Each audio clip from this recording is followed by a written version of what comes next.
बहती कल कल करती, समय की नदियाँ गाए, ये घड़ी लौट न आए।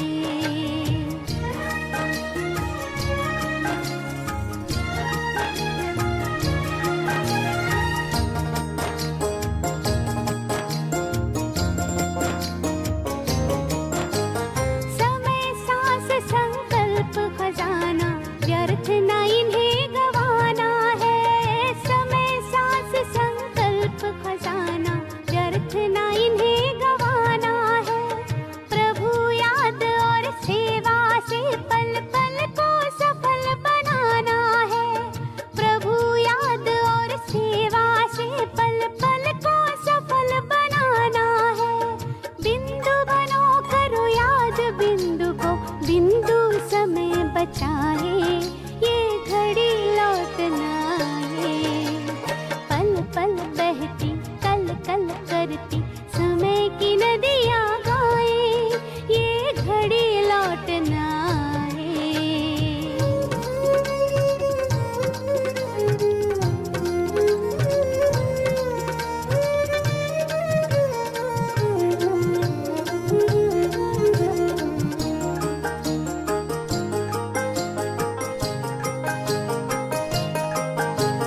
हर घड़ी अनमोल बड़ी, दो घड़ी भी बहुत बड़ी। हर घड़ी अनमोल बड़ी, दो घड़ी भी बहुत बड़ी। थोड़ी जीवन बनाए हीरा, जैसे ये जादुई छड़ी। थोड़ी जीवन बनाए हीरा, जैसे ये जादुई छड़ी। तन की गली में सांसें चलती, कहीं भटक ना जाए, ये घड़ी लौट ना आए। पल पल बहती कल कल करती, समय की नदियाँ गाए। सच्ची कमाई कर लो भाई, जीवन बीता जाए, ये घड़ी लौट ना आए। पल पल बहती कल कल करती, समय की नदियाँ गाए, ये घड़ी लौट न आए, ये घड़ी लौट न आए, ये घड़ी लौट न आए। ओम शांति। आप सभी का राजयोगा मेडिटेशन के 7वें सत्र में बहुत बहुत दिल से स्वागत है। हम बहुत सुंदर गीत सुन रहे थे। कल कल करती पल पल बहती, समय की नदियां गाए। यहाँ समय रूपी नदियां गाए कि समय बीतता जाए। हर पल जो बीत रहा है वो हिस्ट्री बनती जा रही है, और हर आने वाला कल प्रेजेंट बन रहा है। तो इस प्रेजेंट पर अटेंशन देकर हमें कॉन्शियस फ्यूचर को बनाना है। इसीलिए परमात्मा आकर हमको समय का ज्ञान देते हैं। वैसे भी समय जो एक ऐसी चीज है जो सदा परिवर्तनशील है, परिवर्तित होता ही रहता है सेकंड बाय सेकंड। और इसीलिए कहते हैं कि जो व्यक्ति समय को नहीं पहचानता, समय तो आगे जा रहा है लेकिन वो समय के साथ नहीं चलता है, खुद को नहीं बदलता है, तो वो पीछे रह जाता है। और जो समय के साथ खुद को बदल लेता है तो समय भी उसका साथ देता है। और जो समय से पहले ही परिवर्तन ले आए तो वो समय पर जीत पाता है, वो उससे भी आगे चलता है। जी हाँ, आज के जो हमारा चैप्टर है वो काल चक्र, समय के चक्र पर ही है। परमात्मा हमें बताते हैं कि इस सृष्टि पर जब तुम आए तब से लेकर ना कैसे हमारी जर्नी चली, समय कैसे सेकंड बाय सेकंड चलता गया, और तुम्हारे अंदर और सृष्टि के अंदर क्या परिवर्तन आता चला गया, हम कब आए थे और कब यहाँ से हमें वापस जाना है, इस सब बातों का ज्ञान एक परमात्मा ही हमको दे सकते हैं। तो आज के इस चैप्टर में बहुत सारे राज हम जानेंगे, बहुत इंटरेस्टिंग राज जानेंगे। तो उसके लिए हम आवाहन करते हैं अपने परम पिता परमात्मा का, जो ज्ञान के सागर है। सभी सीधे होके बैठे, अपने मन और बुद्धि को चारों तरफ से हटाकर मस्तक के बीच में अपने चमकते हुए दिव्य स्वरूप पर ले आए।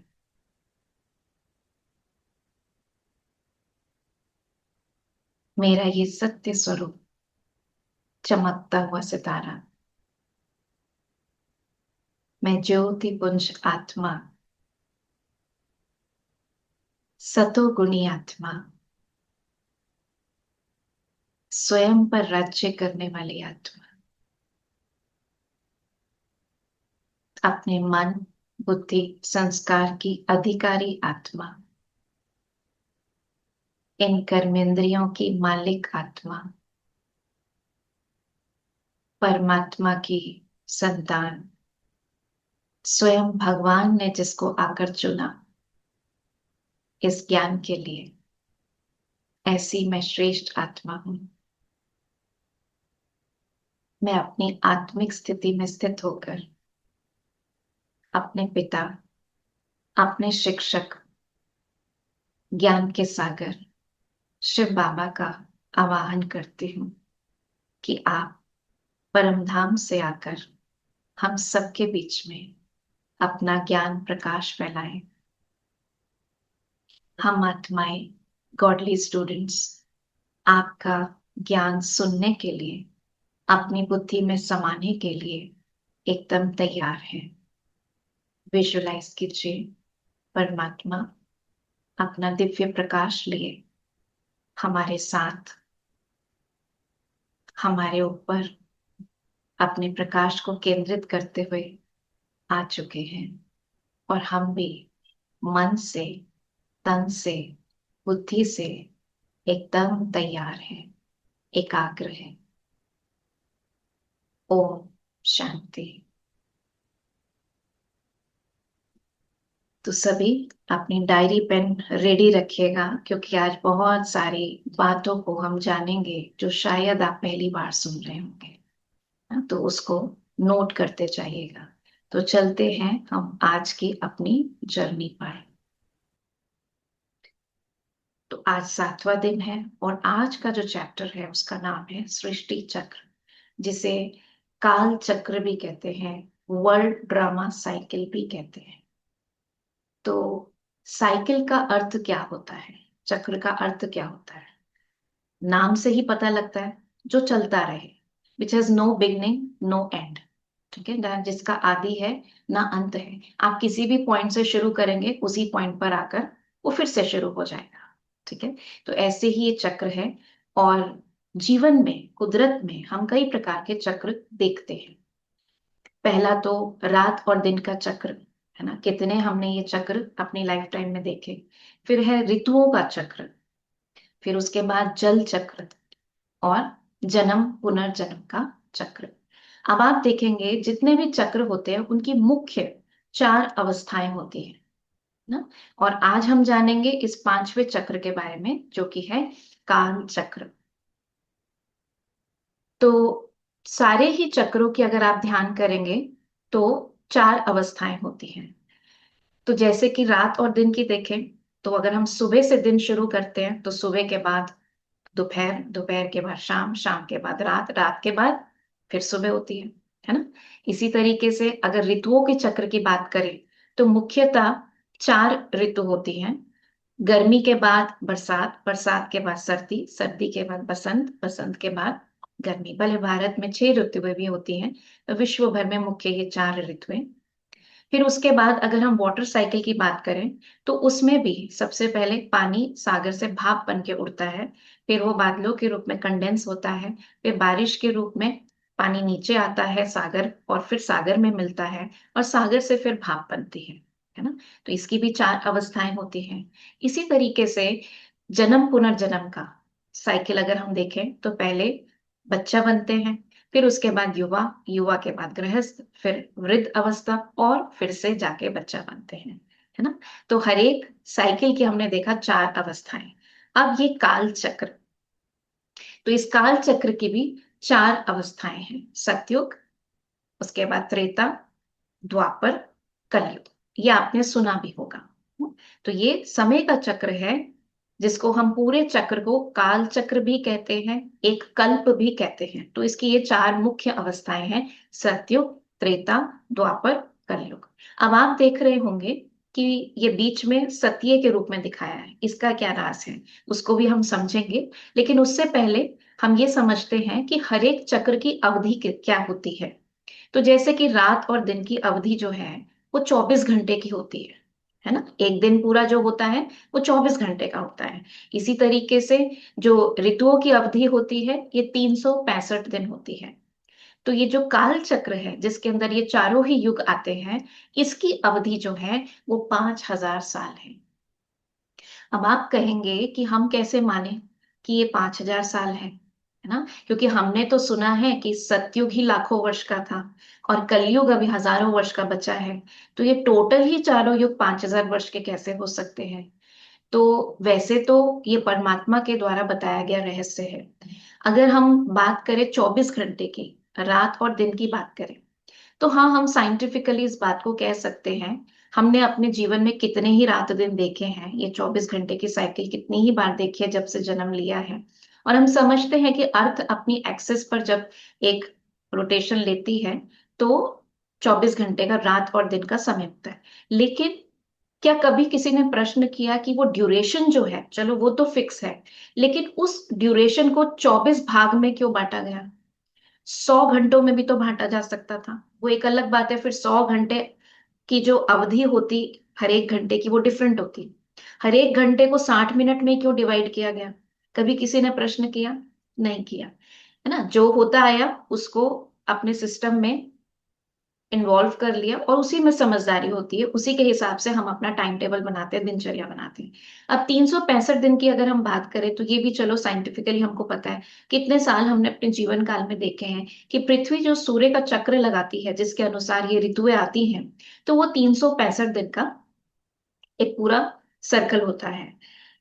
तो अब लेकिन उसके अंदर भी आपने देखा होगा कि हम जैसे भारत में त्योहार मनाते हैं तो हिंदू कैलेंडर के हिसाब से मनाते हैं, उसमें कुछ दिनों की अवधि का फर्क आ जाता है। हम लेकिन अपना एकेडमिक ईयर जो चलाते हैं या फाइनेंशियल ईयर चलाते हैं वो इंग्लिश कैलेंडर के हिसाब से चलाते हैं। ऐसे दुनिया में और भी कुछ कैलेंडर्स है, लूनर कैलेंडर है ना, और भी कई प्लेसेस पर अलग अलग कैलेंडर भी चलता है। तो अपनी सुविधा अनुसार हम उसको चलाते हैं, कभी कोई प्रश्न नहीं किया। तो टाइम साइकिल जो 5,000 साल की है, वास्तव में इसकी अवधि बता कौन सकता है। आप में, मुझ में, या दुनिया में जितने भी लोग एग्जिस्ट करते हैं, चाहे कितने भी महान पुरुष हो, कोई भी अपने जीवन काल में ये चारों युग नहीं देख सकता, है ना। इतना लंबा जीवन किसी का नहीं है जो सतयुग, त्रेता, द्वापर, कलयुग को साक्षी होकर देख सके। सिर्फ जो इस चक्र से परे है, अर्थात जो जन्म और मृत्यु से परे है, अर्थात भगवान, है ना, परमेश्वर, परमात्मा, वो ही इसका राज बता सकते हैं। और उन्होंने ये राज बताया है, ये 5,000 साल का है। मैं फिर भी कहूंगी कि आपको यकीन ना भी हो तो इस पे ज्यादा मत सोचिए, इस बात को एक बार साइड में रख देते हैं। और जैसे कि मैथ्स की थ्योरम कोई हम सॉल्व करते हैं तो हम स्टार्ट करते हैं let suppose this is x, ठीक है, और फिर बाद में प्रूव करते हैं कि दिस इज एक्स। तो अभी हम लेट सपोज से स्टार्ट करते हैं कि लेट सपोज कल्प की आयु जो है, इन चारों युगों की जो आयु है 5,000 साल है, ठीक है। फिर एंड में आपको ठीक लगे तो आप एक्सेप्ट कीजिएगा, नहीं तो नहीं कीजिएगा, फाइन। तो अभी ये लेकर चलते हैं। अब जैसे आप देख रहे हैं कि इसके बीच में स्वास्तिका दिखाया है, और स्वास्तिका भारत में बहुत शुभ माना जाता है ना। तो स्वास्तिका का इसके साथ क्या कनेक्शन है, आप देखेंगे स्वास्तिका के जो 4 भाग होते हैं वो चारों भाग बराबर होते हैं। तो परमात्मा ने ये बताया है कि ये इंडिकेशन है कि जो ये काल चक्र है ये 4 बराबर भागों में है, सतयुग, त्रेता, द्वापर, कलयुग, ये इनकी चारों की अवधि बराबर है। तो ये पूरी वर्ल्ड साइकिल जो दिखाई है, कालचक्र जो दिखाया है, वो स्वास्तिका के रूप में दिखाया है। और इसका अर्थ क्या है दिखाने का।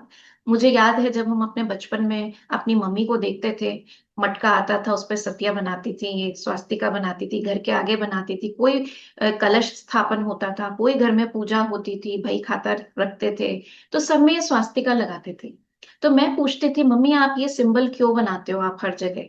तो मम्मी यही कहती थी कि ये बहुत शुभ होता है और गणेश जी का प्रतीक है, जब भी कोई हम नया काम करते हैं तो उनका आवाहन करके ये बनाते हैं। तो ठीक है, हमने ये समझ लिया। लेकिन परमात्मा अभी इसका और सुंदर अर्थ बताते हैं। स्वस्तिका सु प्लस अस्थि से बना है। सु मतलब शुभ, अस्ति मतलब जो है, मतलब कि इस काल चक्र में जो हुआ, जो हो रहा है और जो होगा वो सब शुभ है, सब शुभ है। इस यही गीता का भी सार है ना। जो हुआ वो भी अच्छा हुआ, जो हो रहा है वो भी अच्छा हो रहा है, और जो होगा वो आगे वो भी बहुत ही अच्छा होगा।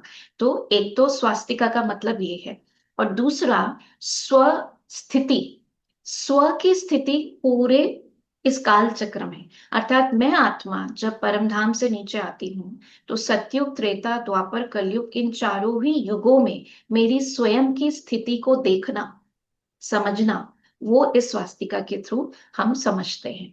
ठीक है, तो चलिए चलते हैं अपनी स्वयं की यात्रा पर, चलते हैं कि हमने इस सृष्टि चक्र पर किस प्रकार से यात्रा शुरू करी और अभी हम कहां पर हैं। तो सतयुग सबसे पहले, ये अगर हम इसका टाइम पीरियड देखें तो, क्योंकि 5,000 साल का पूरा चक्र है और चारों युग बराबर हैं, तो हर एक युग का जो टाइम होगा, अगर आप 5,000 को 4 से डिवाइड करेंगे तो 1250, 1250। तो पहला 1/4 पार्ट जो है वो सतयुग का, फिर उसके बाद त्रेता युग जिसको सिल्वर एज भी कहते हैं, फिर द्वापर युग जिसको कॉपर एज भी कहते हैं, और फिर उसके बाद है कलयुग जिसको आयरन एज भी कहते हैं, है ना। अच्छा, फिर उसके बाद सतयुग फिर आएगा, क्या आएगा, सतयुग आएगा ना। लेकिन कलयुग से सतयुग ऐसे तो नहीं रात में आ जाएगा, आप रात को कलयुग की रात में सोए और सुबह सतयुग के सवेरे में उठे। तो जरूर है कि कुछ समय लगता है इस ट्रांजिशन को होने में, है ना। जिसमें क्योंकि अभी देखिए कलयुग का क्या हाल है, कले कलेश की दुनिया है, और सतयुग कैसी होगी, नाम से ही क्या पता लगता है, सत्यता का योग होगा। अभी झूठ का युग है, वो सत्यता का युग होगा, तो रातों रात तो नहीं बदल जाएगा। तो वो जो थोड़ा सा समय लगता है वो गुप्त समय है, उसको संगम युग कहते हैं। इसका नाम शायद आपने नहीं सुना हो, संगम युग। संगम मतलब ही मिलन होता है, कलयुग का एंड और सतयुग की स्टार्टिंग, इसके बीच का जो ट्रांसफॉर्मेशन पीरियड होता है इसको संगम युग कहते हैं। इसको डायमंड एज भी कहते हैं, ऑस्पिशियस कॉन्फ्लुएंस एज। ठीक है, तो चलिए अभी हम एक एक करके सारे युगों के बारे में समझते हैं। तो ये एक तरीके से 5 युग हो गए। 4 युग हमने पहले सुने हुए थे, और ये संगम युग, गुप्त युग, इसको पुरुषोत्तम युग भी कहते हैं। तो इसके बारे में अभी हम एक एक करके समझते हैं। तो चलिए सबसे पहले चलते हैं सतयुग, जिसको गोल्डन एज भी कहा जाता है। नाम से ही पता लगता है सतयुग, सत्यता का युग।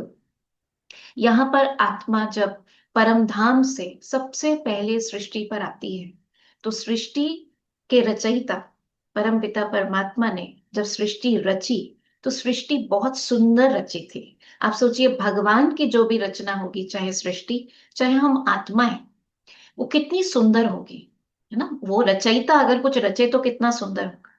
तो जब सत्युगी सृष्टि थी, इस धरती पर ही थी, है ना। तो परमधाम से हम जब आत्माएं बिल्कुल, जब हम शुद्ध थी, प्योर, पवित्र, सतो प्रधान, 100% बैटरी चार्ज, तब हम आत्माएं जब धरा पर आती हैं तो यहाँ पर सतयुग का समय होता है, उस युग को सतयुग कहते हैं। और इसका जो टाइम पीरियड होता है ये 1250 वर्ष है, जैसे मैंने अभी बताया। और इस समय श्री लक्ष्मी, श्री नारायण का राज्य होता है, आदि सनातन देवी देवता धर्म होता है। और यहाँ पर सभी आत्माएं यथा राजा रानी तथा प्रजा, सभी आत्माएं देही अभिमानी होती हैं। देही अभिमानी का मतलब क्या है, सोल कॉन्शियस होती हैं, आत्म अभिमानी होती हैं। अर्थात आत्माओं को शरीर में रहते इस बात का भान होता है कि हम आत्मा हैं, हम ये शरीर नहीं है। तो बॉडी कॉन्शियसनेस में नहीं होती हैं, आत्मिक दृष्टि, आत्मिक वृत्ति, और आत्मा अपने सतोगुणी स्वरूप को अपने व्यवहार के थ्रू, अपने बोल के थ्रू, अपने दृष्टि के थ्रू एक्सप्रेस करते हैं। तो जो 7 गुण आत्मा के हैं ना, ज्ञान, पवित्रता, शांति, सुख, प्रेम, आनंद, शक्ति, आत्मा में ये सातों गुण 100% चार्ज होते हैं, जैसे बैटरी फुल होती है। तो वहां संबंध भी बड़े मधुर होते हैं, हिंसा, दुख, इसका तो कोई नाम ही नहीं होता। ये वो समय है जब भारत को सोने की चिड़िया कहा जाता था। सुना है ना सबने, भारत सोने की चिड़िया थी, क्योंकि वहां पर हमारे जो महल, जिन महलों में हम रहते थे, उन महलों उस सोने के ही बने होते थे। हीरे जवाहरातों से, रत्नों से जड़ित उनकी दीवारें होती थी। पुष्पक विमान हमारे महलों के आगे खड़े होते थे, है ना। टेक्नोलॉजी वहां पे इतनी एडवांस होती थी। बीमारी किसी प्रकार की नहीं होती थी, क्योंकि पांचों तत्व सतो प्रधान होते थे। तो ये शरीर भी जो पांचों तत्वों से बनता है, सतो प्रधान तत्वों से बना हुआ। कंचन काया, कंचन काया मतलब सोने जैसी काया। तो सोने की नहीं होती थी, लेकिन सोने जैसी काया मतलब शुद्धता, है ना? शरीर में जो रूप रंग होता था वो भी बहुत सुंदर होता था। वहां मेकअप नहीं करना पड़ता था, वहां कोई बीमार नहीं होता था, वहां कोई अकाले मृत्यु नहीं होती थी। ऐसी बातें ही वहां नहीं होती थी। और मृत्यु तो नाम ही नहीं था, अमर लोक था उस लोक का नाम। क्योंकि ऐसा नहीं कि आत्मा शरीर नहीं छोड़ती, लेकिन शरीर छोड़ती और शरीर लेना, ये दोनों ही उत्सव होते थे वहां। समय से पहले कोई शरीर नहीं छोड़ता था, लंबी आयु होती थी। और क्योंकि मुख्य आधार जो था उस दुनिया का, वो था पवित्रता। तो पवित्रता कहते हैं सुख शांति समृद्धि की जननी होती है। तो उस दुनिया में पवित्रता के साथ सुख शांति समृद्धि 100% थी। ऐसी देव दुनिया थी। और वो यही, इसी पृथ्वी पर, भारत पर ही ये दुनिया थी, जिसको सतयुग कहा, जिसको बैकुंठ कहा, जिसको स्वर्ग कहा। स्वर्ग कोई आसमान में नहीं था, स्वर्ग इस धरा पर ही था। वो परमात्मा की पहली रचना, है ना। जब आत्माएं धरा पर आती है तो बिल्कुल जैसे भगवान की ही इमेज में आती है। इसीलिए श्री लक्ष्मी श्री नारायण की पूजा भी करते हैं और उनको भगवान भगवती भी कहते हैं। भले होते वो मानव चोले में हैं, जन्म लेते हैं, लेकिन फिर भी क्योंकि परमात्मा की पहली रचना है तो भगवान भगवती कहलाती है। ठीक है। तो ऐसी सुंदर वो दुनिया थी जब सृष्टि का आरंभ हुआ। अच्छा, अब सतयुग के बाद फिर जो दूसरा युग अगले 1250 वर्ष के लिए चलता है, वो है त्रेता युग, जिसको सिल्वर एज भी कहा जाता है। और ये भी 1250 वर्ष का है। यहाँ पर श्री राम सीता की गति चलती है, उनका राज्य चलता है। और यहाँ पर भी आत्माएं सोल कॉन्शियस ही होती हैं। प्योरिटी, पीस, प्रॉस्पेरिटी सब कुछ इस राज्य में भी होता है। और यहाँ भी भारत सोने की चिड़िया होता है। लगभग सतयुग और त्रेता में ज्यादा फर्क नहीं है। इट्स जस्ट लाइक कि आपके फोन की बैटरी 100% हो तो उसको फुल चार्ज कहेंगे, लेकिन लेट से अगर 93-94% हो, उसको भी आप यही कहेंगे कि मेरी बैटरी ऑलमोस्ट फुल चार्ज है। क्योंकि आत्मा सतयुग के अंदर उस 1250 वर्ष में कुछ बार शरीर छोड़ती है, लेती है ना, जन्म भी लेती है, शरीर भी छोड़ती है। तो जैसे आत्मा की पावर जो है हल्की सी, ना के बराबर, थोड़ी सी कम होती है। इट इज जस्ट लाइक कि चंद्रमा अपनी 16 कलाओं के साथ होता है, तो जब अगले दिन आप देखो तो वो हल्का सा कम होता है, लेकिन वो देखने में पूर्णिमा का ही चांद लगता है। तो इतना ही फर्क होता है सतयुग और त्रेता में। बाकी सब समानता होती है, हर प्रकार की सुख समृद्धि होती है। तो इसलिए ये जो पीरियड हुआ सतयुग और त्रेता, अर्थात टोटल पीरियड कितना हुआ, 1250 वर्ष सतयुग के, 1250 वर्ष त्रेता के, 2500 वर्ष धरती पर स्वर्ग कहा जाता है। वो देवी देवताओं की दुनिया, है ना, जो परफेक्शन की दुनिया थी। जब भारत सोने की चिड़िया था, तब भारत स्वर्ग था। फिर उसके बाद द्वापर युग शुरू हुआ। अब आप देखेंगे इस चक्र में अभी तक सतयुग त्रेता राइट साइड पर है, द्वापर युग जब शुरू हुआ तो लेफ्ट साइड में ना। तो अब क्या हुआ, अब इसका भी पीरियड 1250 वर्ष है। अब आत्माएं जो हैं थोड़ा थोड़ा बॉडी कॉन्शियस होने लगी। बॉडी कॉन्शियस होने का मतलब क्या है कि जैसे मान लीजिए मैंने आज, लेट से मैंने पहले दिन ही अंगूठी पहनी, तो जब हम अंगूठी पहनते हैं तो उस टाइम बार बार हाथ जाता है कि आज मैंने जैसे कुछ नया पहन रखा है, अंगूठी पहने, चेन पहने, या कोई भी नई चीज आप अपने शरीर के साथ लगाएं, तो बार बार उधर ध्यान जाता है। लेकिन 3-4 दिन में आप इतना हैबिचुअल हो जाते हो कि आपको पता भी नहीं लगता आपने पहन रखी है, जैसे कि वो आपके शरीर का हिस्सा बन गई, है ना। यस और नो। चश्मा भी हम पहनते हैं, शुरू शुरू में कितना अजीब लगता है, लेकिन जब रेगुलर पहनने लगते हैं तो एहसास भी नहीं होता कि हमने पहन रखा है। राइट। तो इसी तरीके से आत्मा ने सत्युग और त्रेता में कई जन्म लिए, लेकिन रही तो शरीर में ही ना। शरीर लिया, अपना लाइफ टाइम स्पेंड करने के बाद फिर शरीर छोड़ा, फिर शरीर लिया, तो शरीर में 2500 साल रही। तो इस कारण से खुद को शरीर ही समझने लगी। Are you understanding? जहां आत्मा को एक कॉन्शियसनेस थी कि मैंने इस शरीर को धारण किया है, जैसे मुझे कॉन्शियसनेस है कि मैंने इस अंगूठी को पहना है, लेकिन अंगूठी मेरा हिस्सा बन जाए तो मैं मुझे याद नहीं रहेगा कि मैंने पहन रखा है कुछ ऐसा। तो इसी तरीके से आत्मा इस चोले को, शरीर रूपी चोले को पहनती रही, उतारती रही, पहनती रही, उतारती रही। लेकिन सतयुग त्रेता के बाद जब द्वापर युग शुरू हुआ, तो आत्मा भूल गई कि मैंने ये पहना हुआ है, वो अपने आप को यही समझने लग गई। तो बॉडी कॉन्शियसनेस शुरू हो गई। और बॉडी कॉन्शियसनेस शुरू होने का मतलब तब विकार भी हमारे अंदर आने लगे। विकार मतलब थोड़ा थोड़ा लेवल पर, थोड़ा थोड़ा परसेंटेज में काम, क्रोध, लोभ, मोह, अहंकार आने लगे। और जब ये आने लगे तो दुख शुरू हो गया ना, क्योंकि एक दूसरे से एक्सपेक्टेशंस, क्रोध आना, काम भावना होना, ये सब कामनाएं शुरू हो गई। तो जब वो पूरी नहीं होती तो दुख शुरू हुआ और परमात्मा की खोज शुरू हुई।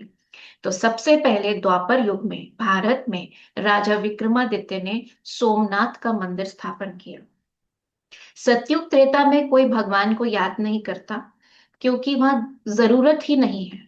ब्लेस्ड सोल नीचे आती है, सब कुछ प्राप्त करे हुए आती है ना।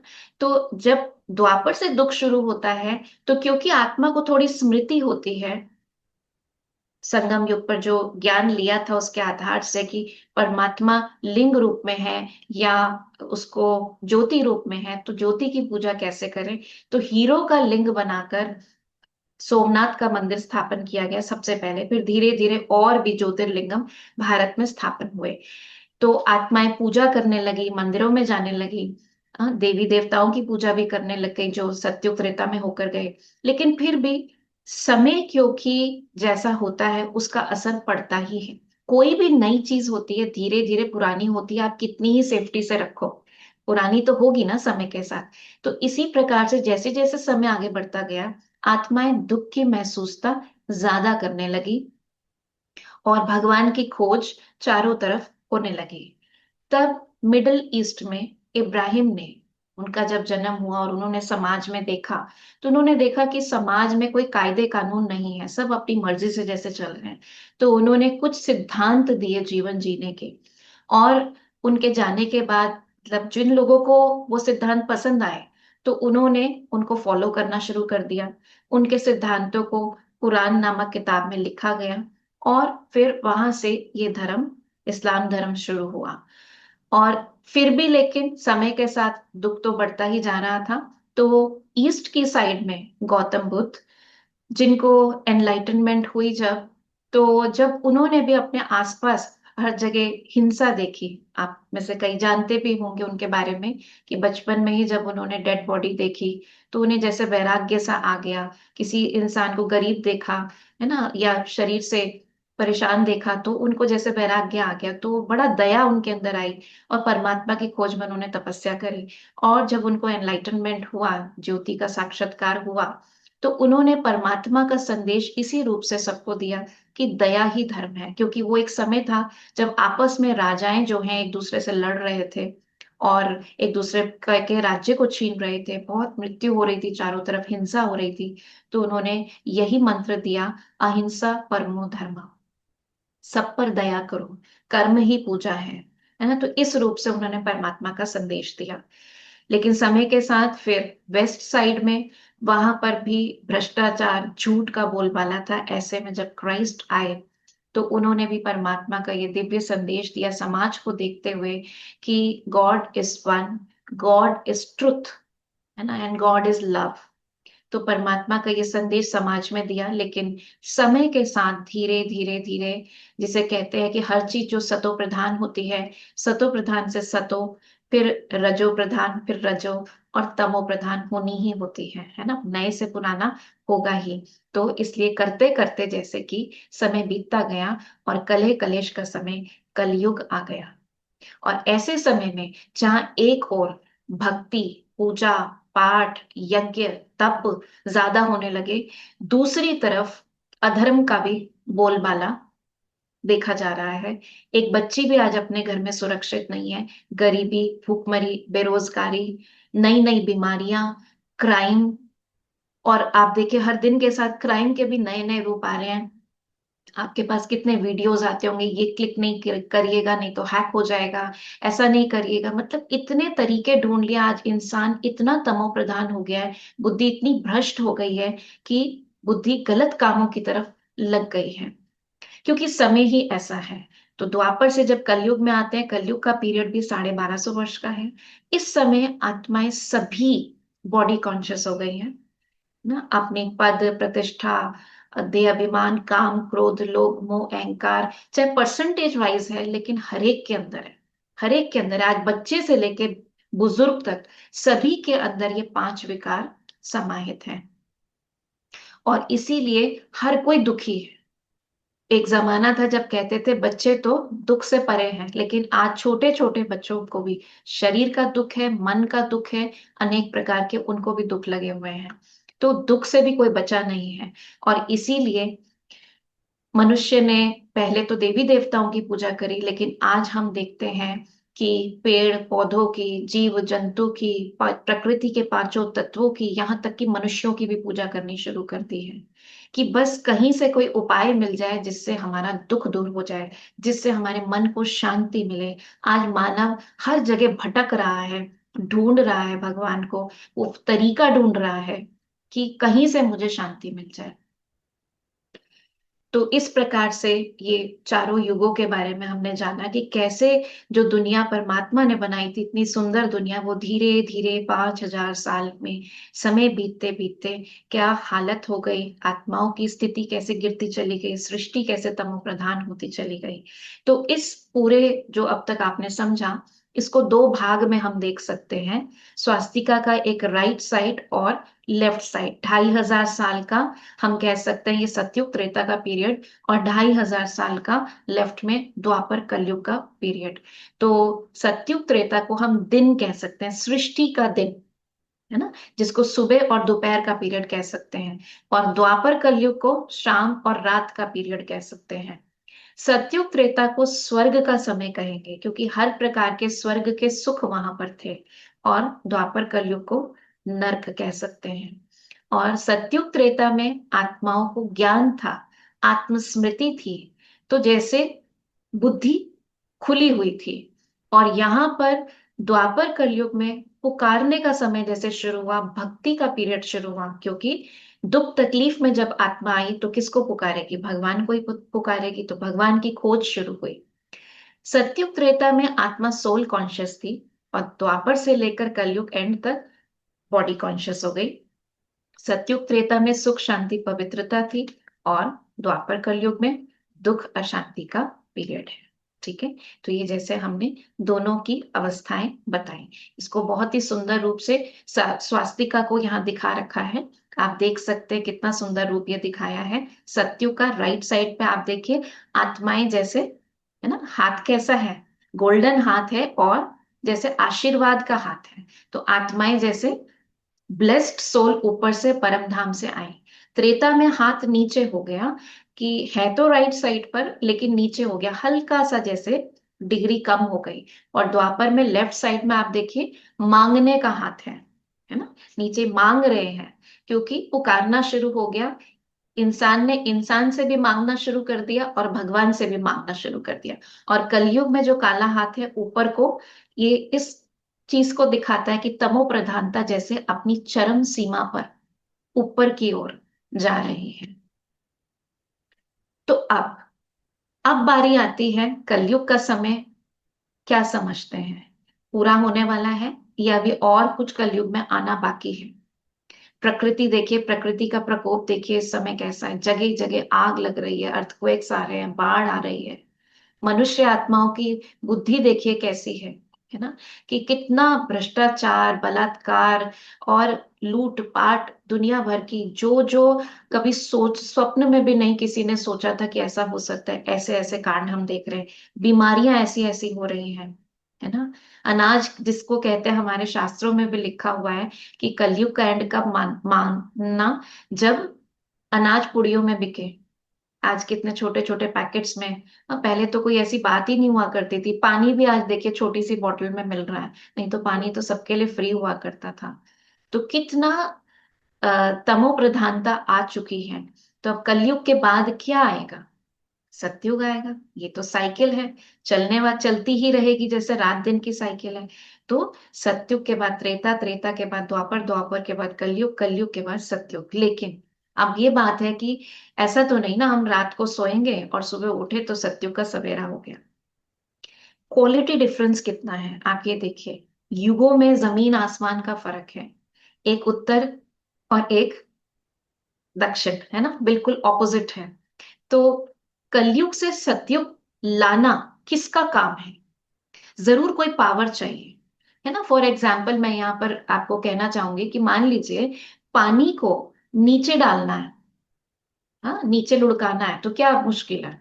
ड्रम में भरा तो लुढ़का दीजिए, ग्लास में भरा तो लुढ़का दीजिए, अपने आप नीचे चला जाएगा। लेकिन अगर ग्राउंड फ्लोर से आपको दूसरी मंजिल तक पानी लेकर जाना है तो मोटर लगानी पड़ेगी, है ना, तो पानी चढ़ेगा ऊपर टंकी में, तब आपके पास आएगा, है ना।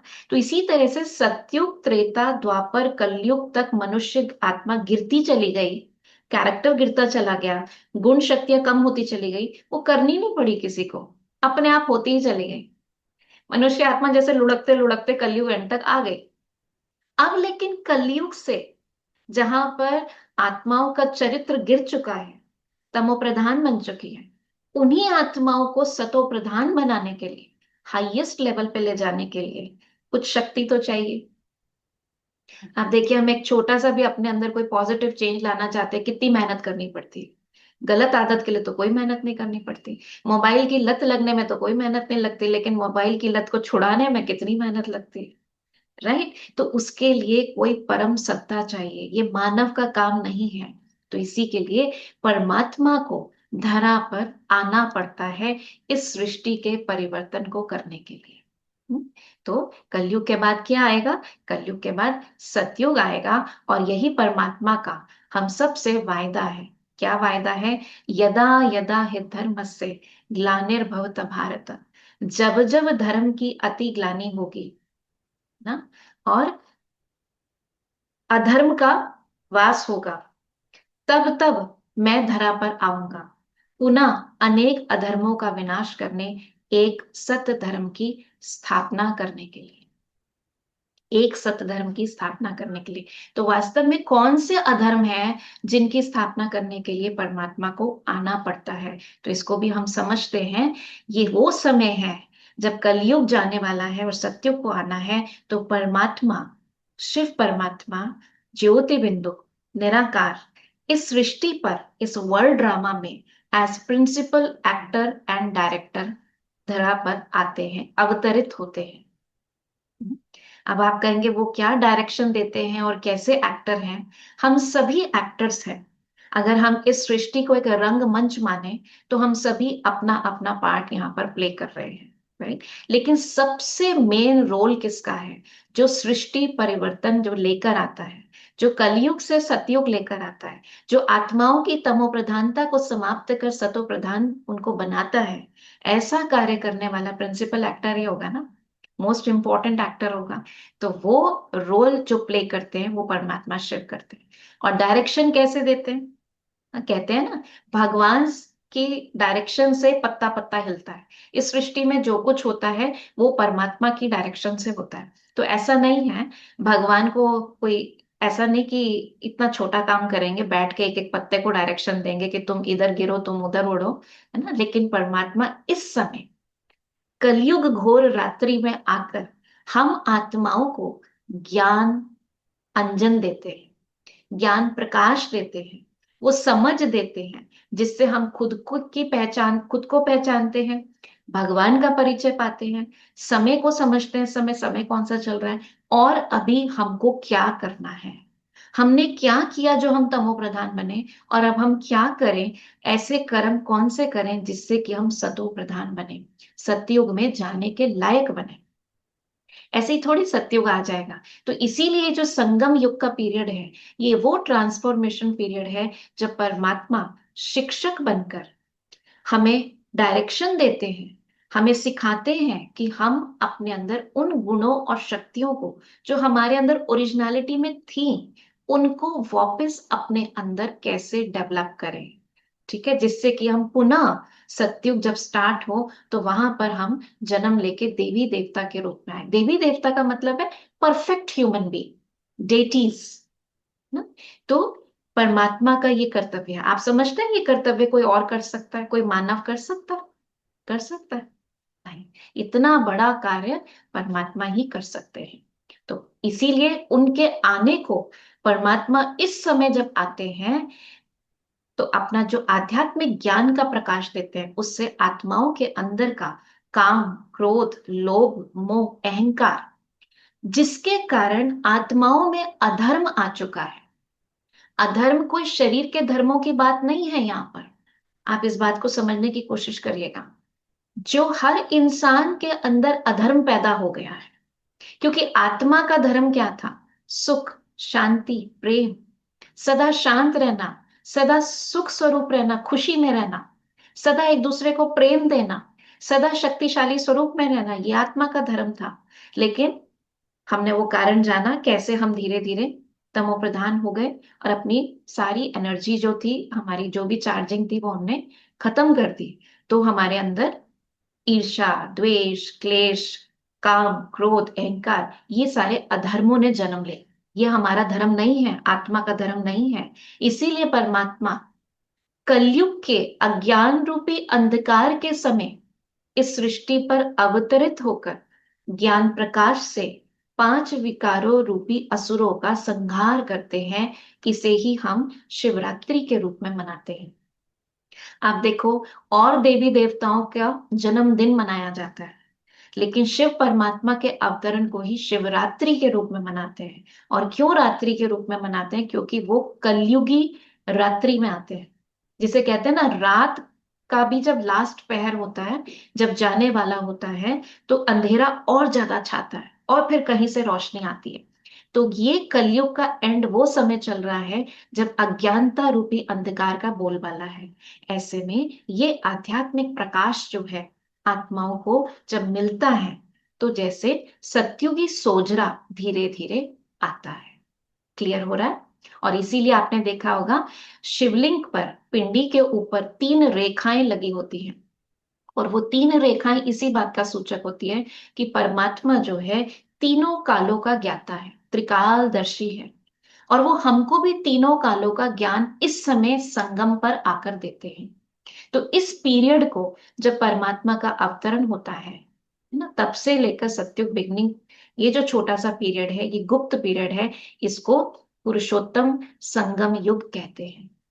आप ये बहुत सुंदर चित्र यहाँ पर देख रहे हैं। एक तरफ है कलयुग, दूसरी तरफ है सत्युग, और बीच में है हवन कुंड। तो ये क्या डिपिक्ट कर रहा है? ये डिपिक्ट कर रहा है कि हम सभी आत्माएं कलयुग में ही रह रही है ना। तो कलयुग से अब हम संगम युगवासी बनते हैं। संगम युगवासी बनते हैं और हम यहाँ पर घर गृहस्थ में रहते हुए, अपने सब कार्य करते हुए, घर बार नहीं छोड़ना है, सब कुछ करते हुए हमें, नर को भी और नारी को भी, अपने पांच विकारों को इस हवन कुंड में स्वाहा करना है। हवन कुंड कौन सा? ऐसा नहीं कि आप हमारे सेंटर्स पर ब्रह्मा कुमारीज के जाएंगे तो वहां कोई हवन कुंड है और वहां पर हमें कुछ स्वाहा करना है, लेकिन परमात्मा की यथार्थ याद की योग अग्नि में अपने पांच विकारों को भस्म करना है। एक दिन में नहीं होगा। इसीलिए संगम युग एक पीरियड है, जो पीरियड हमको मिलता है, जिसमें हम अपने आप को पहचान कर, परमात्मा को पहचान कर, अपने रोज के सब कार्य करते हुए उनसे योग लगाकर अपने अंदर की तमो प्रधानता को, अपने अंदर के आए हुए विकारों को स्वाहा करके अपने गुण और शक्तियों को वापस लेते हैं। और जब वो हम बन जाते हैं, है ना, जब हमारी कमी कमजोरियां सारी स्वाहा हो जाती हैं, तब हम देव स्वरूप बनते हैं और सत्य की दुनिया के लायक बनते हैं। तो इस संगम युग को पुरुषोत्तम संगम युग भी कहते हैं। पुरुषोत्तम संगम युग का मतलब है पुरुषों में उत्तम, अर्थात आत्मा जो उत्तम से उत्तम उसका स्वरूप है, उस स्वरूप को इस संगम पर धारण कर देव तुल्य बनती है। ठीक है। और इस यज्ञ का नाम क्या है? अविनाशी रुद्र गीता ज्ञान यज्ञ। कोई फिजिकल यज्ञ नहीं है जहां अग्नि चल रही है, लेकिन ये जो गीता ज्ञान, आत्मा और परमात्मा और समय का ज्ञान परमात्मा हमको देते हैं, इस ज्ञान को समझकर, इस टाइम को समझकर कि अब कौन सा समय चल रहा है, ये परिवर्तन का समय चल रहा है, तो हमको क्या करना है? अभी तक अपने आप से खुद खूब बहुत कुछ किया हमने, है ना, अपनी तरफ से भक्ति भी करी और पाप भी करते रहे जाने अनजाने में। अब परमात्मा ये ज्ञान देने आए हैं, जिस ज्ञान के नित्य आचरण से, उस ज्ञान को रोज सुनने से और उसको धारण करने से हम अपने जीवन को पवित्र बनाते हैं। तो अभी आप कौन बन गए हैं? आप कलयुगी हैं?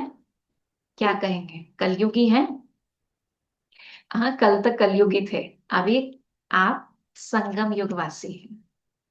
समझ रहे हैं इसका मतलब? मैं आपको एक एग्जांपल बताती हूँ। जैसे हमारा फर्स्ट फ्लोर है, हमारे ग्राउंड फ्लोर पे जो रहते हैं, तो कई साल पहले की बात है, मैं मेडिटेशन कर रही थी सुबह अर्ली मॉर्निंग 4 बजे।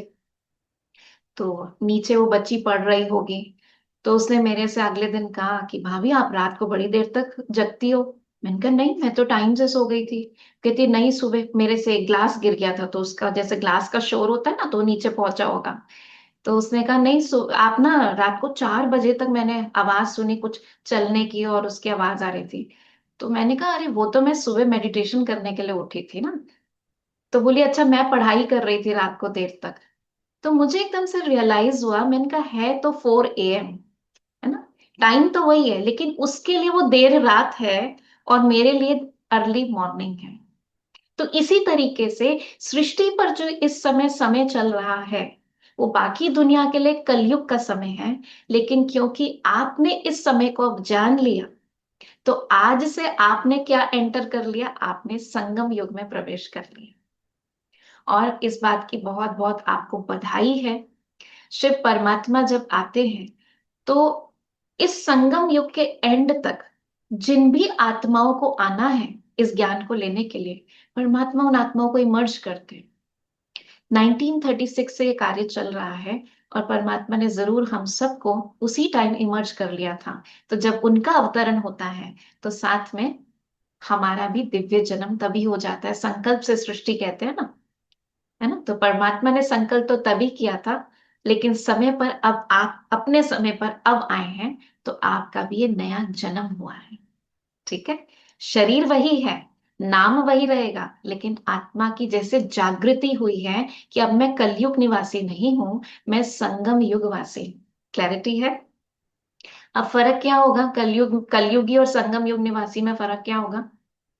कलयुग में काम क्रोध लोभ मोह अहंकार प्रमुख होते हैं, ठीक है ना, हर एक के अंदर होते हैं, और वो समझते हैं इस दुनिया में रहने के लिए तो जरूरी है। लेकिन हमारी अब कॉन्शियसनेस चेंज हो गई है, हम अपने ऊपर काम कर रहे हैं, तो हमारा अब कैरेक्टर जो है, हमारा जो बिहेवियर है, अब हमने उस पर काम करना शुरू कर दिया। अब हमारा कलयुगी नहीं होना चाहिए, हमें गुस्सा नहीं करना है ना। हमें लोभ मोह, आप कहेंगे इसके बिना परिवार की परवरिश कैसे होगी?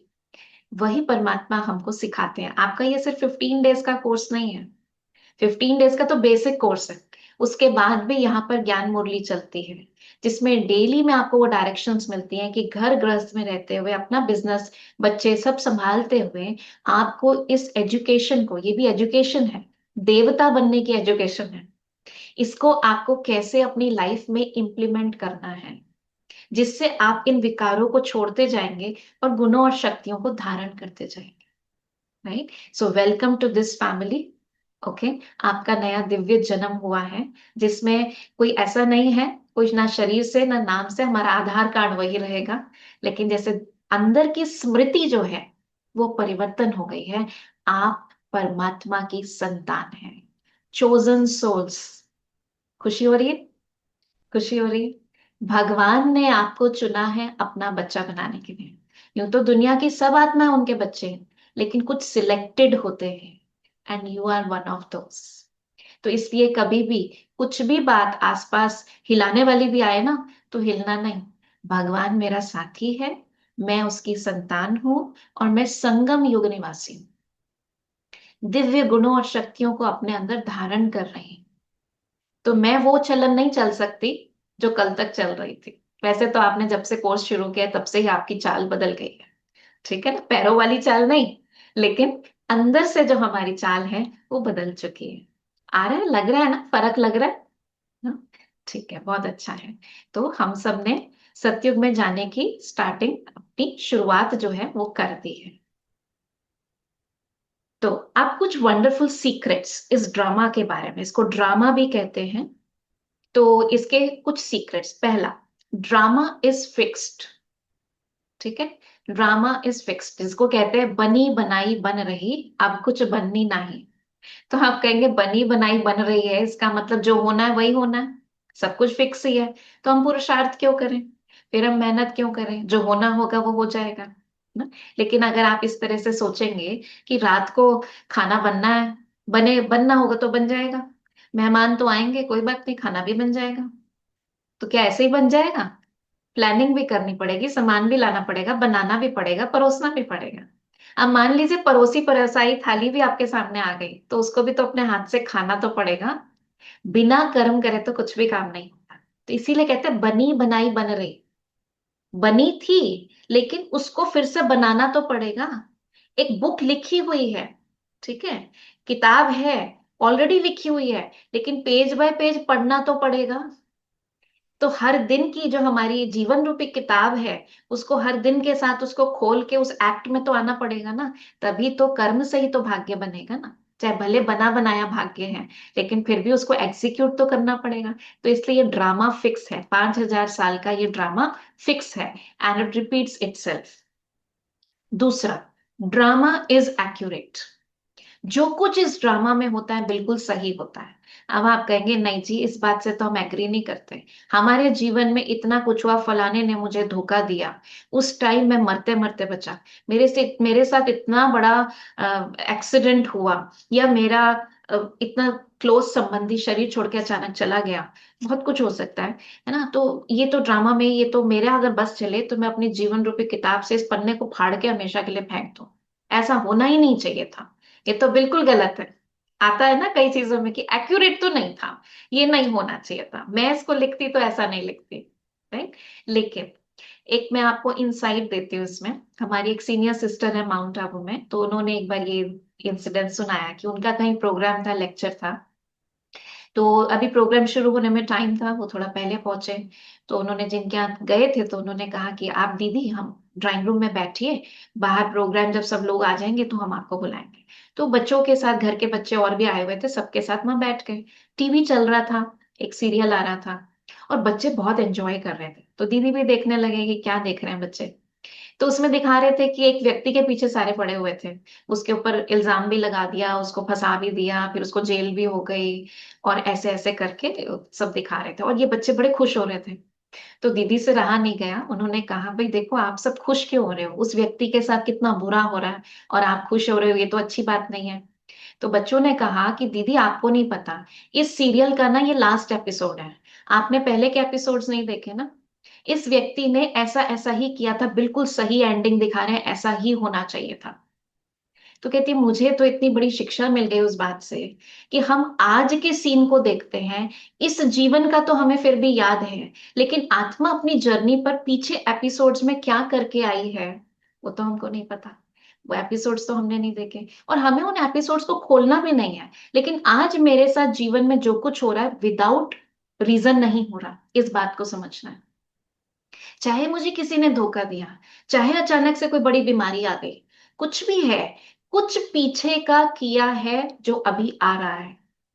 और अभी क्यों आ रहा है? क्योंकि ये कलयुग का एंड है। अपने सारे अनेक जन्मों के हिसाब किताब को चुकतू करके हमको अब सत्युग के लिए लायक बनना है। इसीलिए आपने देखा होगा कि पिछले कुछ समय में, कुछ सालों में दुख की अति हो रही है। पहले एक एक करके दुख आता था, अभी चारों तरफ से जैसे हर इंसान समस्याओं से जूझ रहा है। हेल्थ प्रॉब्लम भी है, फाइनेंशियल प्रॉब्लम भी है, संबंधों में भी प्रॉब्लम है, चारों तरफ से आ रही है। क्यों? क्योंकि अनेक जन्मों के किए हुए कर्म जो हैं, उनका हिसाब किताब चुकतू करने का समय है। But the good thing is you are chosen souls. परमात्मा स्वयं आपको शक्ति देने के लिए आए हैं, ठीक है। इसलिए ड्रामा में जो सीन होती है, टांग टूटे तो भी ड्रामा, वाह वाह, वंडरफुल, बहुत अच्छा। परमात्मा इसलिए हमें एक भाषा सिखाते हैं, कहते हैं वाह वाह करो, हर जगह, हर समय, हर सीन में वाह वाह, वाय वाय नहीं। ये क्यों हुआ, मेरे साथ ही क्यों हुआ, हाँ मैंने क्या किया था। तो वाई वाई नहीं करो, वाह वाह करो, जो हुआ अच्छा। ठीक है, चलिए। और तीसरी जो रहस्य है ड्रामा का, वो रहस्य है दैट ड्रामा इज ऑलवेज कल्याणकारी। जो होता है अच्छे के लिए होता है, इसमें मेरा अच्छा समाया हुआ है। मेरा अच्छा समाया हुआ है। अब कई बार सीन जो होती है वो ऐसी नहीं होती है कि अच्छा समाया हुआ दिखाई नहीं देता। हमने इतनी मेहनत करी इस इंटरव्यू के लिए, और किसी ने अपनी पहुंच लगाई और उसको जॉब मिल गया, मुझको नहीं मिला, इसमें क्या अच्छा हुआ, क्या कल्याणकारी है। तो उस समय नहीं दिख रहा क्या कल्याणकारी है। कर्मों का हिसाब किताब भी है, और क्या हमारे लिए कल्याणकारी है वो भी नहीं दिखता। एक छोटी सी कहानी से इसको बताती हूँ मैं आपको। हो सकता है आपने सुनी भी हो ये कहानी, कि एक राजा था और उसका मंत्री था। दोनों अच्छे दोस्त भी थे, दोनों की आपस में बनती थी, हर जगह साथ जाते थे। तो मंत्री की एक आदत थी, कोई भी बात होती थी वो कहता था जरूर इसमें कुछ कल्याण है, बहुत अच्छा हुआ, जो भी हुआ अच्छे के लिए। तो राजा को भी अच्छा लगता था कि चलो हमेशा पॉजिटिव सोचता है। अब एक बार ये लोग शिकार पे गए, शिकार पे राजा का अंगूठा कट गया तीर चलाते हुए। तो बहुत ब्लीडिंग हुई, दर्द हुआ। तो घर आए वापस महल में, पट्टी वगैरह करी। तो जैसे राजा को एकदम से बहुत दर्द तो हो ही रहा था, उन्होंने कहा मेरे साथ ऐसा क्यों हुआ। तो मंत्री ने फिर कह दिया कि राजन कोई बात नहीं, जो होता है अच्छे के लिए ही होता है, इसमें भी कुछ कल्याण समाया होगा। अब राजा को एक तो दर्द हो रहा, ऊपर से मंत्री कह रहे कल्याण समाया हुआ होगा। उसको गुस्सा आया, उसने सिपाहियों से कहा इस मंत्री को जेल में बंद कर दो। उसने तब भी कुछ नहीं कहा, उसने कहा ठीक है इसमें भी कुछ कल्याण समाया होगा। चला गया। कुछ दिन बाद राजा फिर शिकार खेलने गया। तो शिकार खेलते खेलते अकेले आगे निकल गया, सारी सेना पीछे रह गई। तो निकलते निकलते रात हो गई, और वहां पर कोई आदिवासी लोग थे, उन्होंने राजा को घेर लिया। और ये पूर्णमासी का दिन था, उन्हें कोई बलि देनी थी, बलि देने के लिए राजा मिल गया। अब पकड़ के ले गए सारे राजा को। राजा अकेला क्या कर सकता था, उसको निलाया धुलाया सजाने लगे, जब देखा कि उसका तो राइट हैंड का अंगूठा नहीं है, कहते "ये तो खंडित है, इसकी बलि नहीं चढ़ सकती", और छोड़ दिया उसको। राजा तो दुम दबा के जैसे वहां से भागा और अपने जैसी शहर पहुंचा, महल में आया, आते ही उसने सबसे पहले मंत्री को रिहा कराया, क्योंकि उसको समझ में आया कि इसमें कल्याण क्या था। आज मेरी अगर अंगूठा नहीं कटा होता तो मेरी तो पूरी बलि चढ़ जानी थी। तो उसने मंत्री से माफी मांगी और सारी कथा सुनाई और कहा कि सचमुच में तुम सही कहते थे, लेकिन मैंने तो तुमको बेकार में जेल में बंद किया, तुम्हारे साथ इतना अत्याचार हुआ। तो उसने कहा नहीं कोई बात नहीं राजन, जो होता है उसमें भी अच्छाई समाई होती है। कहता मेरे लिए जो हुआ वो तो अच्छा हुआ, तेरे लिए क्या अच्छा हुआ, तेरे को तो जेल में जाना पड़ा। उसने कहा अच्छा ही हुआ ना मैं जेल में था, अगर मैं जेल में नहीं होता तो आपके साथ शिकार खेलने जाता, आप तो अंगूठे के वजह से बच जाते, लेकिन मेरी तो बलि चढ़ जाती। तो इसलिए ये भी जो हुआ अच्छा। तो कई बार जीवन में हमें को जो एपिसोड्स होते हैं, हमें लगता है कि अरे मुझे इतना बड़ा अवार्ड मिलने वाला था लेकिन टांग टूट गई, मैं जा ही नहीं पाई। सारी जिंदगी की मेहनत अब रिकॉग्नाइज होने वाली थी, मैं जा नहीं पाई, ये कैसा सीन है। नहीं, इसमें भी कुछ कल्याण है, हर चीज में कुछ कल्याण है। ठीक है। और यही शिक्षाएं जो हैं बाबा, हमें ज्ञान के थ्रू हमारी बुद्धि को साफ करते हैं। हमारी जितनी कंप्लेंट्स होती हैं लाइफ के प्रति, लोगों के प्रति, भाग्य के प्रति, भगवान के प्रति, वो सारे जब धीरे धीरे आपको एक एक राज पता चलते जाते हैं, तो आप नाराज नहीं होते। नाराज का मतलब क्या है, ना राज, राज को ना जानने वाला वो नाराज होता है ना। तो हो जाते हैं ना हम कभी कभी, भगवान से नाराज हो जाते हैं, अपने आप से नाराज हो जाते हैं, लोगों से नाराज हो जाते हैं, भाग्य से नाराज हो जाते हैं। तो परमात्मा इसलिए हमें सारे राज खोल के बताते हैं, बहुत अच्छे से समझाते हैं। तो हमारे जब वो क्लैरिटी आती है बुद्धि के अंदर, नॉलेज मिलती है, सही ज्ञान समझ में आता है, और उसे हम प्रैक्टिकल अपनी सिचुएशंस के साथ जोड़ते हैं, तो उस क्लैरिटी से अंदर जो भी हमारे क्यों क्या होते हैं वो समाप्त होते हैं, शांति मिलती है, मन साफ होता है। तभी तो आप उस सुख का अनुभव कर पाओगे जिसके लिए परमात्मा ने हमें भेजा है। ठीक है। ओके। तो हम सब कौन है, संगम युग वासी हैं। और अभी हम आगे का इसका पूरा समरी देखते हैं। ड्रामा के बारे में हमने 3 बातें समझ ली, ड्रामा निश्चित है, एक्यूरेट है, कल्याणकारी है। और आज की हमारी समरी क्या है, हम आत्माएं परमधाम से पवित्र स्वरूप में देवी देवता के रूप में सत्युग त्रेता में स्वर्गिक भारत में 2500 साल तक सुख भोगते हैं। फिर द्वापर और कलयुग में हम थोड़ा अपने अपने ही स्वरूपों की पूजा अर्चना करके वहां से सुख ढूंढने की कोशिश करते हैं। और फिर लास्ट में कलयुग के एंड में संगम युग में जो गुप्त युग है, इसमें परमात्मा स्वयं आकर हम आत्माओं को चुनते हैं और हमें अपनी याद की विधि सिखाते हैं कि वो कौन सी परम धाम से तुम आए हो, परम धाम तुमको ये यात्रा पूरी करनी है, तो कैसे तुम मुझे याद करो और ये मेरी याद से तुम पवित्र बनो और फिर पवित्र बन के वापस अपने घर जाओ, फिर से नई सृष्टि में आने के लिए।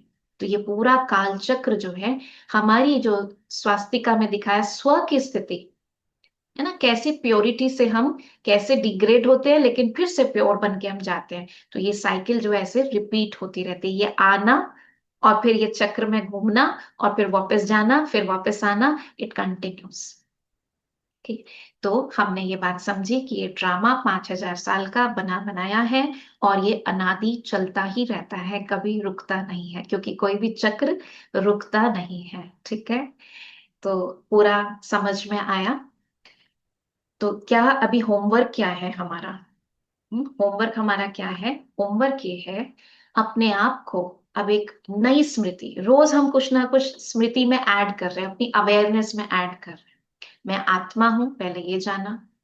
फिर मैं कौन सी आत्मा हूं? मैं शांत स्वरूप आत्मा हूँ। शांति मेरा स्वधर्म है, प्रेम मेरा संस्कार है, पवित्रता मेरी पर्सनालिटी में है। ये हमने अपने बारे में समझा। फिर उसके बाद एडिशन हुआ, मैं परमात्मा की संतान हूँ, मैं ज्योति स्वरूप, वो ज्योति स्वरूप। फिर हमने अपने इस काल चक्र में खुद को समझा कि कैसे मैं आती हूँ, और फिर उसके बाद अभी आगे के चैप्टर्स में आप समझेंगे, क्योंकि कई प्रश्न खड़े हो गए होंगे कि हम कितने जन्म लेते हैं, कितना समय रहते हैं, ये सारे क्वेश्चंस आ गए होंगे। ये आगे के चैप्टर में होगा, आएगा। ठीक है, सतयुग में कितने जन्म, द्वापर में कितने जन्म, ये सब कुछ आएगा। तो वो आपके 2 दिन बाद के चैप्टर में होगा। तो अभी हमारा जो होमवर्क है वो ये है कि खुद को संगम युग निवासी समझना, अर्थात परमात्मा की संतान समझना। हमारा युग ही परिवर्तन हो गया, आप सोचिए। तो हमारी एक्टिविटी कैसी होनी चाहिए, हमारे एक्शंस, हमारा बोल, हमारा सोचना। जैसे ही सामने से ट्रिगर आए तो आपको क्या समझना है?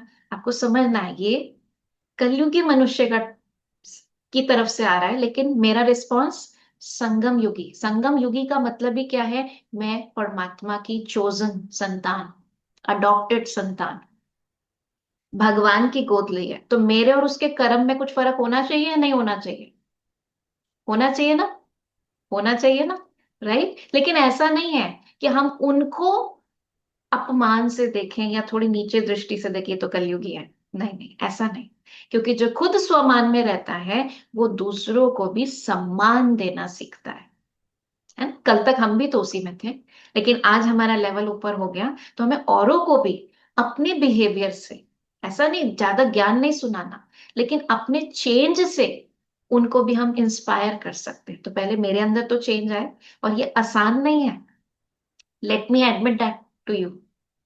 आसान नहीं है, सिंपल है, बातें सिंपल है समझनी, लेकिन it's not very easy. But हमारा कोच कौन है? कोच कौन है हमारा? हाँ, जैसे मान लीजिए आईआईटी में किसी को एडमिशन लेना हो, तो लगता है कि बहुत मुश्किल है जी, बहुत मुश्किल है, लाखों बच्चे। लेकिन उसको कोई ऐसा टीचर मिल जाए जो गारंटी देता है कि अगर तुम पढ़ने वाला बच्चा मुझे देते हो और मेरे कहे पे चलेगा, तो मैं उसको टॉपर की लिस्ट में ले आऊंगा। तो परमात्मा मिला हमें टीचर के रूप में, पिता के रूप में, साथी के रूप में, कोई कम बात नहीं है। तो वो भी गारंटी लेता है हमारी कि अगर आप मेरे कहे पर चलते हो, मेरे अनुसार पढ़ाई पढ़ते हो, मेरे अनुसार परिवर्तन लाते हो, मैं मदद करूंगा। वो परिवर्तन लाने में, वो शक्ति देने में मैं मदद करूंगा, है ना। तो आर यू ऑल कमिटेड अपना जीवन ऐसा सुंदर श्रेष्ठ बनाने के लिए? अपने लिए तो कर रहे हैं ना, है ना। तो आज प्रॉमिस करिएगा, और ये हमारा होमवर्क, जितना जितना हम अपने को आत्मा समझेंगे, जो हमारे पहले होमवर्क चल रहे हैं, जितना जितना हम अपनी ब्लेसिंग्स को काउंट करेंगे, ग्रैटिट्यूड, और जितना उठते ही, उठने से लेकर रात सोने तक, जितना बीच बीच में परमात्मा को याद करें, मीठे बाबा, शिव बाबा, या खाली बाबा, बाबा से क्लोजनेस कर महसूसता होगी, कोई देहधारी बाबा नहीं है, ये तो हमने समझ लिया, निराकार परमात्मा। ठीक है ना। तो उनकी याद में रहना, तो उनकी याद में रहने के कुछ तरीके हैं। सुबह उठते ही गुड मॉर्निंग बाबा, कहते हैं जिसका चेहरा देख के उठो वैसा ही दिन बीतता है। तो इससे पहले कि आप उठ के शीशे में अपना चेहरा देखो, आपको सबसे पहले गुड मॉर्निंग बाबा कह के देखना है। जैसे हम रोज आवाहन करते हैं ना स्टार्टिंग में, कि परमात्मा परम धाम से आए अपना प्रकाश लिए, तो उनकी स्पॉटलाइट में नहा लो। हाँ, वॉशरूम में जाके बाद में नहाना, लेकिन पहले उनकी स्पॉटलाइट में, उनकी किरणों के नीचे अपने आप को अनुभव करो कि बस वो मुझे अपने प्यार में भिगो रहे हैं, अपनी ब्लेसिंग्स दे रहे हैं। महसूस करो कि एक हाथ आपके सिर पे आया और जो वरदान चाहिए वो वरदान दे दीजिए। और उनकी नजर से खुद को देखो। वो कहते मीठे बच्चे, तुम बहुत प्योर हो, तुम बहुत सुंदर हो, तुम मेरे बच्चे हो, तुम शक्तिशाली हो। अपने आप को उस रूप से देखें, क्योंकि शक्ति, वो ब्यूटी, वो गुण, वो आत्मा के अंदर है, वो आत्मा को देखते हैं। तो खुद को जब हम सुबह सुबह ऐसे देखेंगे और बाबा को ऐसे देखेंगे, आपका सारा दिन बहुत, आपका स्टार्ट इतना अच्छा होगा, सारा दिन अच्छा होगा। और आज हम आपको गुड नाइट मेडिटेशन भी भेजेंगे। ठीक है। 5-6 मिनट का वीडियो है, उसको आप देखिए। आपको ये समझ में आएगा। रात को सोने से पहले परमात्मा को, जैसे गाड़ी को पार्क किया, जैसे शुरू से पहले दिन से हम आपको ये विधि बता रहे हैं, बेड पे अपनी गाड़ी को पार्क किया। गाड़ी कौन सी है? शरीर। और लेटे लेटे बाबा से बात करते हुए कुछ बात का थैंक्स दिया। जो सारा दिन को थोड़ा सा 5 मिनट में रिफ्लेक्ट करिए कि मैंने क्या किया, क्या अच्छा किया, क्या थोड़ी गड़बड़ भी हुई, वो भी उनको सौंप दो। बोझ लेकर मत सो कुछ भी। किसी प्रकार की चिंता फिक्र है, बच्चे की चिंता है, हेल्थ की चिंता है, कुछ भी चिंता है, उनको दे दो कि मैं आपको देकर हल्का होकर सो रही हूँ, हल्का होकर सो रहा हूँ। और फिर बस उनकी गोद में जाकर, मैं सितारा निकला और जाके उनकी गोद में सो, बिल्कुल हल्के होके सोइए। नींद भी बहुत अच्छी आएगी, और सुबह जब उठेंगे तो आपको पहला थॉट भी परमात्मा का आएगा। ठीक है। ओके, तो ये करिएगा। चलिए अभी चलते हैं हम आज के चैप्टर को मन बुद्धि में रिवाइज भी करते हैं, और अपनी इस जर्नी को फिर से एक बार बुद्धि में विजुलाइज करते हैं इस योग के द्वारा। ओम शांति। सीधे होके बैठे, ध्यान को सब तरफ से हटाते हुए अपना ध्यान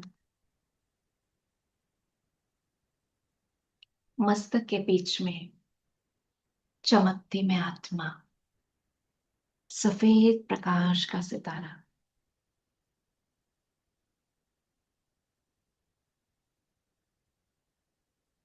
महसूस कीजिए ऊपर से शिव बाबा की शक्तिशाली किरणें मेरे ऊपर केंद्रित है। मैं चमकती हुई आत्मा इस एक हफ्ते में स्वयं के बारे में बहुत कुछ जान चुकी हूँ। मेरा स्वरूप, मेरा स्वधर्म,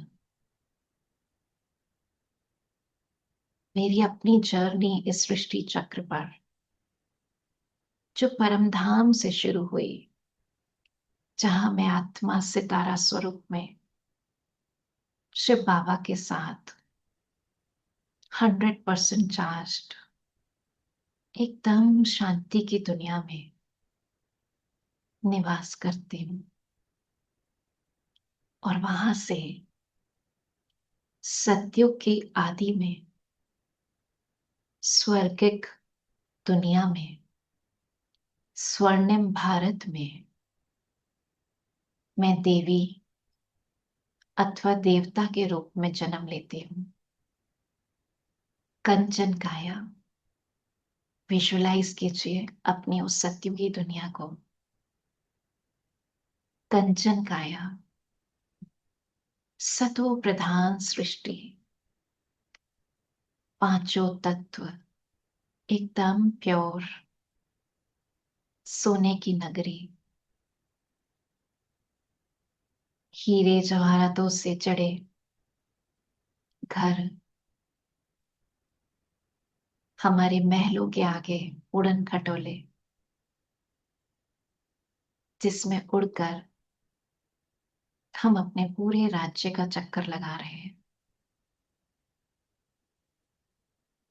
हर चीज शुद्ध। ये वही युग है जहां सुख, शांति, पवित्रता, समृद्धि, सब कुछ 100%। संबंधों में मधुरता, शरीर एकदम निरोगी, दृष्टि वृत्ति में पवित्रता, हर प्रकार का सुख, वैभव। ऐसा सुख मुझ आत्मा ने सतयुग और त्रेता 2500 वर्ष तक मुझ आत्मा ने ये सुख भोगा है। द्वापर से शिव परमात्मा की पूजा करी, मंदिर बनाए, लेकिन फिर भी समय के साथ आत्मा अपनी शक्ति खोती गई और कलयुग अंत तक काम, क्रोध, लोभ, मोह, अहंकार, ईर्ष्या, द्वेष, सभी विकार मुझ आत्मा में आ गए। लेकिन जैसे आत्मा की ज्योत पूरी बुझी नहीं, मेरे परम पिता परमात्मा मेरे दुख को देखकर सृष्टि पर अवतरित होते हैं कलयुगी रात्रि में, और मुझ आत्मा को अपना बच्चा बनाते हैं। मैं चाहे कितनी पतित हो गई थी, फिर भी मुझे बड़े प्यार से अपनाते हैं, मीठे बच्चे कह के बुलाते हैं। 2500 साल से मैं भटक रही थी, पुकार रही थी। मुझे अपनी गोद देते हैं और श्रेष्ठ शिक्षा, जिसको मैं अपने जीवन में हर दिन के साथ बहुत ही सहजता से धारण कर रही हूं। इतना सिंपल, इतना इजी। सिर्फ मुझे निश्चय रखना है अपने पिता पर, अपने शिक्षक पर, जो स्वयं भगवान बनकर आए हैं, खुद ऊपर से उतरकर मेरे शिक्षक बनकर आए हैं। उनकी एक एक शिक्षा पर मैं संपूर्ण निश्चय रखते हुए, उनके दिखाए हुए कदमों पर चलते हुए, मैं सत्यों की दुनिया की ओर, उस देव दुनिया की ओर जाने के लिए अपने अंदर श्रेष्ठ परिवर्तन कर रही हूं। मैंने कलयुग से किनारा कर लिया है, अब मैं संगम युग में आ चुकी हूं। जैसे परमात्मा की उस नाव में बैठ गई हूं, जिस नाव में बिठाकर वो स्वयं मुझे इस विशेष सागर से पार ले जा रहे हैं, उस क्षीर सागर में, इसके पाप की दुनिया से दूर, उस पुण्य की दुनिया में। मेरा लंगर कलयुगी दुनिया से उठ चुका है। भले रहना इसी घर गृहस्थ में है, लेकिन अपने आत्मिक गुणों को यूज करते हुए सबके साथ शांति, प्रेम, खुशी से रहना है। लेकिन याद परमात्मा की रहे, जिससे मुझ आत्मा की बैटरी चार्ज होती रहे। मैं पुरुषोत्तम संगम युग, जो कि गुप्त युग है, इस गुप्त युग में गुप्त रूप से अपनी डिविनिटी को फिर से अपने कैरेक्टर में, अपने चरित्र में लाने का पुरुषार्थ कर रही हूं। और इस पुरुषार्थ में मैं एक कदम चलती हूँ, और शिव बाबा का वायदा है 1000 कदम वो आगे बढ़ाते हैं मुझे। थैंक यू मीठे बाबा। इस कलयुग अंत के समय पर आकर मुझे अपनी गोद देने के लिए, मुझे अपना बनाने के लिए, मुझे इतनी सुंदर डायरेक्शन देने के लिए, अपना प्यार और शक्तियां देने के लिए आपका दिल से शुक्रिया। ओम शांति शांति शांति। हाथ रख करके सर पे लगाएंगे। मैं परमात्मा शक्ति को अनुभव करने वाली दिव्य आत्मा, मैं पवित्र आत्मा, मैं बहुत भाग्यशाली आत्मा। ओके, तो कल के चैप्टर में हम जानेंगे राजयोग से क्या शक्तियां प्राप्त होती हैं। ठीक है, अगले 2 दिन हम उन शक्तियों के बारे में जानेंगे और उसके लिए हमें अपने जीवन में कौन से गुण धारण करने होंगे, कौन से इजी तरीके हैं जिससे हम अपने आप में वो शक्तियां ला सकते हैं। ठीक है, तो बहुत एम्पावरिंग सेशन होगा कल का, तो सभी टाइम से जुड़ेंगे और पूरा लाभ लेंगे। Thank you. ओम शांति।